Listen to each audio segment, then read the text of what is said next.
இருள். எங்கு பார்த்தாலும் கரிய விருள். ரோட்டில் வெளிச்சம் மங்கியது. ஒற்றை விளக்கு. அந்த இருட்டிலே ஒரு மனிதன் தள்ளாடி தள்ளாடி நடந்து கொண்டு போகிறான். உள்ளூர ஒரு பாட்டு. குடிப்பேர் வழி. அந்த இருட்டிலும் பாடிக்கொண்டு போகிறானே. ஆசாமி தைரியசாலியாகத்தான் இருக்க வேண்டும். நான் என்றால் பேசவே மாட்டேன். இதென்ன வேடிக்கை? அவனுக்கென்ன பைத்தியமா? விளக்கை பிடித்து தொத்திக்கொண்டு ஏன் ஏற வேண்டும்? விளக்கு ஏற்றி இருக்கும் பொழுது இவன் என்ன அங்கு போய் சாதிக்கப் போகிறான்? இதுவும் ஒரு வேடிக்கைதான். ஏறி இரும்பு கம்பத்தின் குறுக்கில் உட்கார்ந்து கொண்டு ராஜாதிராஜன் நானே என்று பாடுகிறானே. அவனும் ராஜன்தான். இவனுக்கும் ஹிட்லருக்கும் ஒரு வித்தியாசமும் கிடையாது. அடடா, முகத்தை பார்த்தால் என் போல் இருக்கிறதே.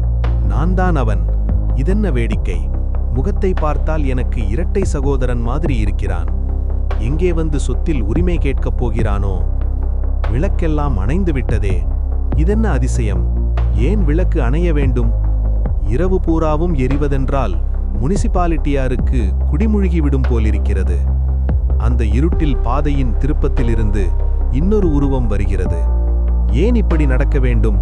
ஆசாமியை பார்த்தால் பொம்மை மாதிரி. கிட்ட நெருங்கட்டும், அதைத்தான் பார்ப்போம். இதென்ன அதிசயம்? அவனும் நான் தான். முதல் வந்த ஆசாமிதானா அவன்? தலைதான் கம்பத்தின் மேல் தெரிகிறதே.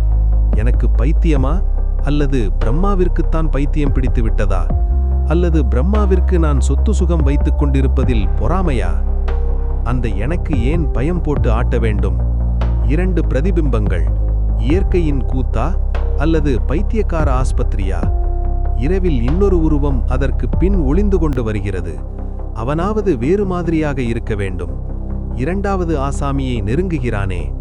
முகம் தெரிகிறது. நல்ல காலம். அவனுக்கு தாடியும் மீசையும் இருக்கிறது. நான் அல்ல. என்ன? நன்றாகப் பார். அவனும் நான் தான். எனக்கு தாடியும் மீசையுமா முளைத்திருக்கிறது? எனது முகத்தில் ஒன்றையும் காணோமே.